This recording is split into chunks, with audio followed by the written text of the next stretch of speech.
Ramogi pod wantiere weche mag oula mamedo mol kaluwore koda koth mabende medo goyo pachoka. Tend kaunti ma Nairobi yango pek mamedore kaluwore kod midhiero maluwo koth mang'eny.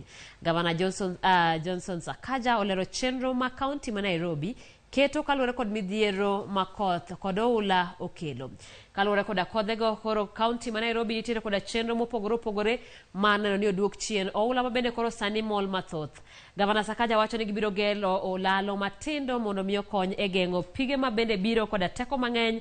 Gibiro dino buche e apeini kendo tiyo kanyakla kod duol mar Kenha eneno ni apeini manitiere kamarach olos e yo makare.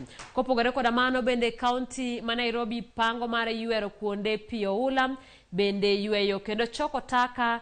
Bende kaunti no nigi chenro mar medo kwan joywecho mar mondo mi okony koda pi mabende koro kata taka ma ikelo mathoth koda pi mabende ringo koni kod kocha. Chenro mogik mabende kaunti ma Nairobi ni godo en ni koro jiw jodak mar mondo mi oket ler kaluwore ni taka mathoth mayudore ma ok owit kama ber ema bende koro kelo dino moko kuom odundu mag pi kendo miyo pi koro luwo kuonde ma ok owinjore. Bende koro kwa oganda mondo we wito taka aoyaye mar mondo mi chenro mar keto pi olu kama kare ahinya to kineni mabende koro koth medo chwe oke boma ma Nairobi kende to e pachoka mangima. Nyakoro mogigi e kineni mana kaka nasingo wantiere koda wende studio mana laktar Zipi Okoth ne wawacho ni wach maduong' mabende wadwa wuoye en mine e sinema. Zipi Okoth wacho ni orwako ogute mathoth omiyo ang' na miye mana thuolo ni ka ochopo sa twak mar mondo mi olernwa ogute mamoko ma orwako